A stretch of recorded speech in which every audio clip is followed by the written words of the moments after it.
It is Dan Leberfeld, Jets Whispers, Jets Confidential. He is on the Wester Hotline. Dan, I don't know if you know Nate. You probably have talked to Nate on some Saturday. Nate's been working the mines on the weekends for years here, but it's good to have you back on the show. How are things in New York? I'm doing okay, and it's nice to be on with Nate as well. And, I was interested. I know we have to throw out some love to the West Her operation, but the Paddock Chevrolet, 90 years? What kind of cars were they selling?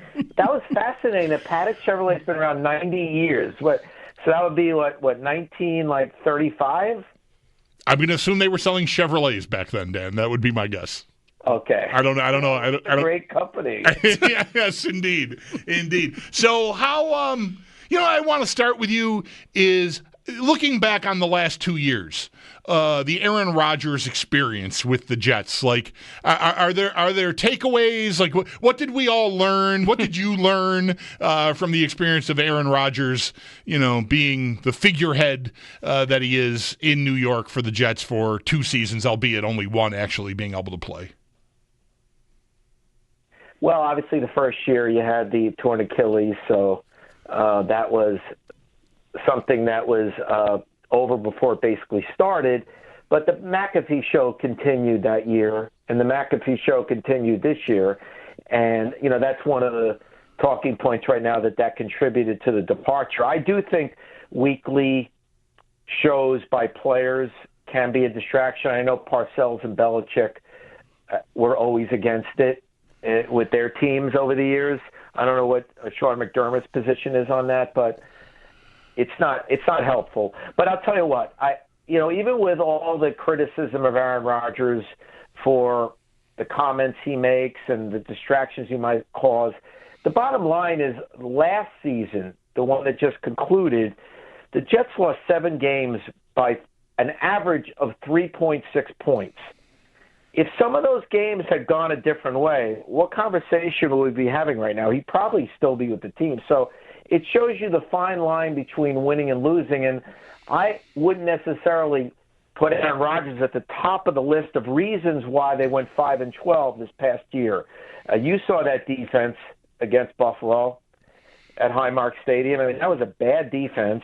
The offensive line was patchwork all year with injuries in and out of the lineup. And I guess the big conclusion I come away with the last 2 years, especially this past year, is he's still very good, but he can't carry a team like he used to. He can't put a team on his back. He needs a supporting cast, and he didn't have a very good one with the Jets. Yeah, I think the interesting thing about that, though, is that it was thought, I think, when he got there, that was all they needed. Right, we've got all these parts on offense. We've got Robert Saleh, and we've got this defense. All we really need is a quarterback to step in and be kind of middle of the league.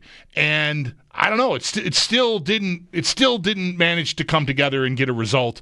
How realistic do you think it was at all? We know they're moving on now; it's official. Do you think Aaron Glenn, was there a puncher's chance in hell that they were going to bring Aaron Rodgers back with starting over with a whole new regime? I don't think so. And I wrote a blog about this the other day, and I wish I had listened closer to Keyshawn Johnson, Keyshawn Johnson played with Aaron Glenn with the Jets from 1996 to 1999. And Keyshawn is now on FS1 on one of their debate shows. And he said right out of the gate, there is no way. And he made some reference. I don't remember the California towns he talked to. He said he would go streaking. Bulldog, you have to explain to Nate Geary what streaking is. Nate, do you know what that was? No. That was people. What was that? Bulldog was probably before your time too. Was it in the 70s? People would run around without their clothes on. It was like a Frank thing. the Tank. We're going. Frank the Tank. We're going streaking. Yeah. People Nate's age know it from. Well, if you say movies. Frank the Tank, then I definitely know what it is. Yeah. We're going streaking. Okay, so yes, I do. Okay. Anyway, continue, Dan. Okay, so he said. So Keyshawn said, if Aaron Rodgers is back with the Jets this year, I'm just going to throw towns out there. I don't remember what he said. I'll go streaking from Malibu to Sacramento, whatever he said. And Keyshawn said it multiple times that there's no way that Aaron Rodgers is starting his tenure as Jets coach with Aaron Rodgers as his quarterback. And I should have listened, knowing they're friends. And Keyshawn was so adamant about it. So, no, I don't think he had a chance. I think the logic is a little misguided. You keep hearing fresh start and turn the page and things like that. That's fine. We all know if you don't have a quarterback in this league, and you guys all know about that stretch between Jim Kelly and Josh Allen in Buffalo, if you don't have a quarterback in this league, you could talk fresh start, turn the page all you want. And you could talk about Aaron Rodgers being a pain in the butt.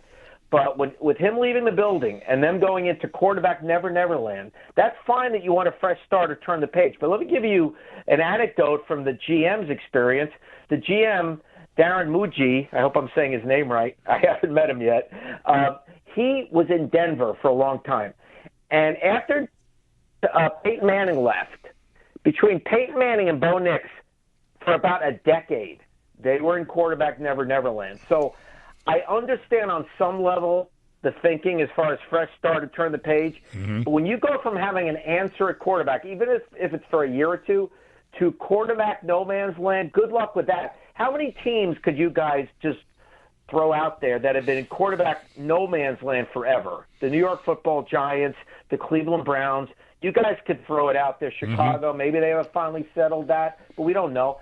So they're going from a guy who I think can still play and had 28 touchdowns last year. And if that number sounds familiar to you guys, that's the same number league MVP Josh Allen had. Let me ask you this, though, Dan. Like, if you viewed, if the decision was, hey, we're going to run it back with Rodgers for another year, we want to remain competitive this year and not necessarily, break this whole thing down. Wouldn't you maybe argue that anyone that's playing in the AFC East, I might even argue anyone that's in the AFC, if you don't have something that is ascending toward the top four or somewhere just outside the top four, Aaron Rodgers or Zach Wilson, they're kind of the same in that they aren't anywhere close to those guys. And the type of roster you have to have in order to overcome the hurdle that, Mahomes, Allen, Jackson, and Burrow are, it kind of, I guess, makes sense is you'd rather swing at an opportunity, maybe it's not this year, but next year, at a quarterback that can actually get closer or ascend towards those guys than it is running back, because all you're really doing with Rodgers is potentially hurting your draft stock for a season that actually does have quarterbacks in the draft, which is the 2026 draft. That's a really good point, Nate, as far as Aaron Rodgers. Now, if you had talked about Aaron Rodgers 5-6 years ago, I'd say he's right up there with Josh Allen and Patrick Mahomes and Joe Burrow. But he's not anymore, as we talked about before, that he was good last year. He wasn't great. And he can't put a team on his back anymore like he could during his MVP seasons in Green Bay. So, Nate, that's a great point, that they might be more competitive and they might go 9-8. But where are they really going with Burrow and Allen and Mahomes in the conference? However, the other part of it is, I totally get your point, is you might have a decade like the GM had in Denver. He wasn't the GM, but he was on the personnel department for 10 years. They were looking for a replacement for Peyton Manning, and Peyton wasn't even that great at the end. So you don't know. In Buffalo, how long was that stretch, would you say? You would know probably the exact number, but they went 17 straight years without making the playoffs, and were hurting for quarterback the entirety of the time. Yeah, and the 5 years prior to that. That's Nate. I totally get what you're saying, Nate. Nate, it's a great point about Rodgers not being on that level with those guys anymore. But you're going from a guy who, let's be honest, the game in Buffalo at Highmark was a debacle. But that first game, that was a good game. Yep. That Buffalo won. It went right down to the wire. Rodgers versus Josh Allen. And that, I don't know if they're going to be able to have close games with quarterbacks like that at the very least with whoever they turn to. One guy they could turn to is a guy you know very well, at least as a stopgap, Tyrod Taylor. And Tyrod's a great guy and a solid game manager, but his lifetime record tells you what he is, 29-28-1. He's a 500 quarterback. And I think you probably, if you're a Jets fan or anyone in the organization, probably want to stay as far away from any player at that position that could potentially get you close to 500, because 500 to me is purgatory. It's where the Bills were. The Bills were never terrible in that 17-year stretch. There were seasons 4 or 5 wins, but they were always just 7 and 9. Yes, always just outside that like line of I'm in the area where I can fundamentally change the future of our franchise, because they were a pick away from Cam Newton. And, and Marcel Darius was the pick instead, and we know how that went, right? Or 2 picks away from Cam Newton. But I guess part of this has to be, is this owner really going to give this head coach and general manager the patience required to actually put them on the path that this team has been, trying to find for how many decades now? Like, if they're going to say, like, they got to tear down the Jets, I think. There is a rebuild coming, right? Like a full-scale rebuild, right? Well, this brings us to the point about whether we're grading them on a curve next year, and I refuse to do it. Because whatever you think of Aaron Rodgers, if I view him as an answer next year, like I said, I don't think he's Burrow, Allen, or Mahomes, but I do view him as a viable quarterback. He had more touchdowns this year than Patrick Mahomes. He did a lot of good things. There was utter chaos around him, let's be honest. So if you're gonna make the decision, the new Jets brass, to move on from him, you can't use that as an excuse. You made that decision. It's not taking over a team where they don't have a quarterback. You got to pick one in the first round. You go through the growing pains, and the fans and media understand. If you're throwing Aaron Rodgers out and you want to do a rebuild, that's your problem. But I'm not grading you on a curve, because you made the decision to move on from a guy who could lead you to some success to go into this never land. So as far as the patience with the owner, I think Aaron Glenn will have plenty of patience. If you noticed that day, there was a Tuesday, and one of the insiders that maybe Ian Rappaport reported, they're having the second meeting with Aaron Glenn. They don't want to let him out of the building, right? Mm-hmm. So that means they wanted him as their head coach. He got out of the building. You know why he got out of the building? The deal was done the next day, because Ben Johnson got $13 million a year from Detroit. And we all know these coaching candidates, they want to match the top offer. So I'm assuming, the number hasn't actually come out, but I'm assuming Aaron Glenn's around $13 million a year for 5 or 6 years. So, yeah, the owner's going to have plenty of patience with him. As far as the general manager, I'm assuming because they had to pay Glenn so much that, and plus the GM was not a candidate other teams had on their hot list. So was not a hot candidate, is 39 years old. I don't think he's making big-time GM money. So he might not make it the whole time. But I think Aaron's going to be here for a long time with that contract. Dan Leberfeld, long time on the Jets beat, our guest here on the Western Hotline for a couple of more minutes. So what is the plan then at quarterback, Dan? Like what do you think they should do? What do you think they will do? Are they going to be in the Kirk Cousins market? Are they looking to draft someone on day 2 or day 3, or maybe even reach for a guy that isn't one of the top 2 in the draft? Like what's the best course of action you think at QB for the Jets? You know who would have been the best course of action for them long term is a guy that just re-signed with the Buffalo Bills, Mike White. They had an opportunity there, and I saw him his whole time from the practice squad to those games and that Cincinnati game where his helmet and shoulder pads went in the Hall of Fame, and he was AFC Player of the Week. I saw all that. And you got some pretty smart people running the Bills, and they brought him back for another year. Maybe he's the primary backup next year instead of Trubisky. They had their guy, but they didn't have the patience to say, you know what, at the end of that season, he didn't have a good offensive line, things were falling apart, whatever. No, they pulled the plug on him and moved on. I think he'd still be their quarterback if they had a little patience. But that's neither here nor there, because the wise men running the Bills have him locked up for another year. But here's the thing about the current quarterback situation. They have a quarterback named Jordan Travis. You guys remember him well from Florida State. Was the ACC Player of the Year 2023. Had a horrific leg injury on one of those horse collar tackles, or hip drop. Yep. Yeah. And he's still recovering. Now, if he gets back to his Florida State form, I could see a scenario where Tyrod Taylor starts the year. Tyrod is always willing to accept that hold the fort quarterback role. Right. So maybe Tyrod's hold the fort till Jordan Travis is ready, or maybe they also pick a quarterback in this draft and they have Jordan Travis and the rookie compete for the quarterback of the future situation with Tyrod holding down the position until either one of them is ready. I do think they'll bring in a veteran. Sometimes there's some sleeper that was a backup somewhere that a team really likes that you don't know about. Who was that guy in Philadelphia last year who played fairly well out of Stanford, tall quarterback, Tanner McKee, right? Okay. I'm not saying Tanner McKee's going to be the Jets quarterback. Right. I'm not saying Tanner McKee. Well, I know you're not that far off with Travis either. I mean, you're scraping the barrel here, Dan. I think that's where we're at. Yeah. I mean, so you don't think like a big name. There's not a Darnold reunion or right. Then like nothing like that. No, Darnold needs to stay right where he is. I covered him for 3 years, and Sam Darnold is in the perfect spot because Sam Darnold has all the tools. But that play call in Minnesota is flat out brilliant.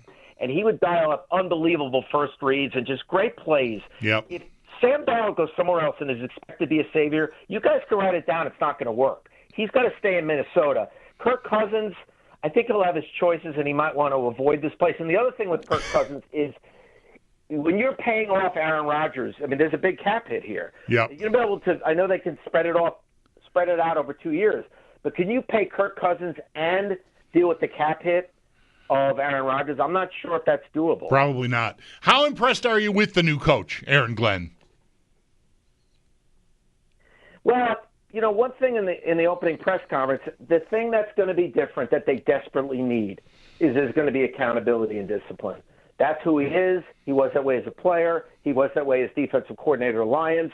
They just haven't had that in a long time.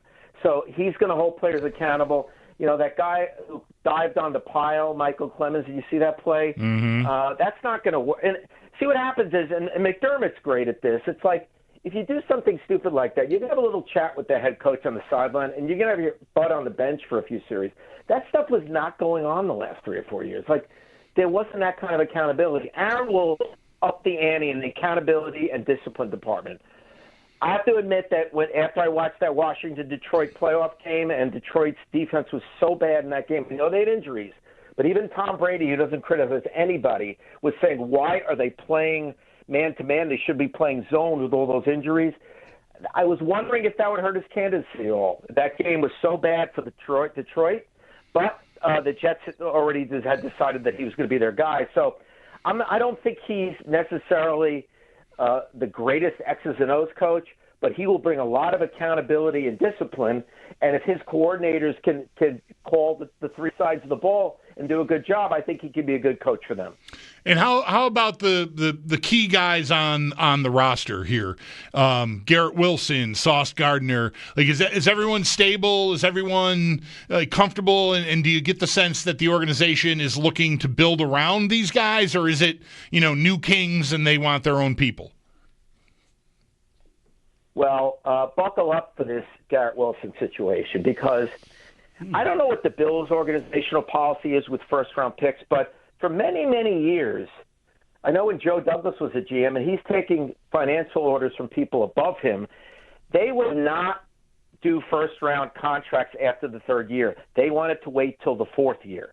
So Garrett Wilson just wrapped up his third year. You see all these receivers getting paid. I'm not sure what they're going to do. Are they going to continue that organizational policy of waiting till the fourth year?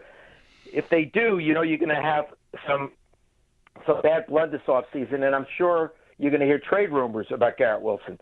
Sauce Gardner, the same thing, just finished his third year. He was a little up and down. So I don't know. What is the Bill? You know what the Bills' organizational policy is about first-round picks after 3 years? Obviously you have the fourth year of the rookie deal, you have the fifth-year option, and you have the sixth-year franchise tag, so you can use all that.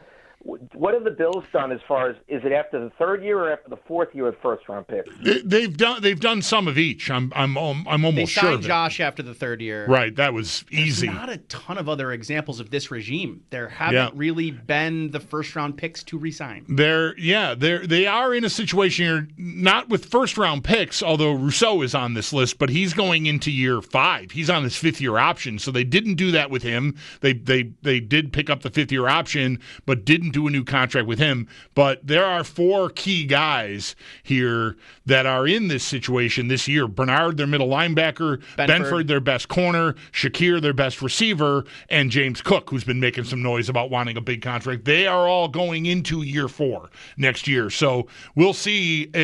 I don't know that I wouldn't say, like you're saying definitively, the Jets have had a policy. I don't believe the Bills have a policy, but I don't have a long list of examples other than Josh. Trey White? What about Trey White? I think that was after the third year. I think that was after the 3rd year. Yep. Yeah. So. All right, so I guess it's a case-by-case basis. Right. Yeah, there doesn't seem to be like a universal philosophy. Well, here's the thing about paying the receiver. You look at the Bills. I know the Bills didn't reach the ultimate prize this year, but they moved on from Diggs. I'm just not sure. I'm not comfortable. I don't know about you guys at that 35 to 40 million area we're entering now with the receivers. Obviously, you need receivers, but are they going to lead you to a championship? Well, you need them, but are they going to lead you to a championship? The timing is interesting for, like you're saying here, policy or not. I'd be worried about committing big money to a receiver when I don't have an answer at quarterback. I thought the same thing about Minnesota last offseason. Not that I thought that they would be eager to part with Justin Jefferson, but biting off that contract while not having stability at quarterback. I mean, they drafted a guy, and the plan was to ease him in, but he got hurt, and then Darnold and lightning struck, and there you are. So that really worked out for them. If I'm the Jets, I'd be worried because how long is it going to be before you answer the quarterback question? And I don't know what good having a $35 million receiver really does you if you've got a revolving door at quarterback. Right. If you don't have an answer at quarterback, it doesn't really matter who you have at receiver. Look at the Chicago Bears last year. Now, Caleb Williams could turn out to be really good, but he was struggling as a rookie, seeing the field, going through his progressions, all that. They went out and got Rome Odunze.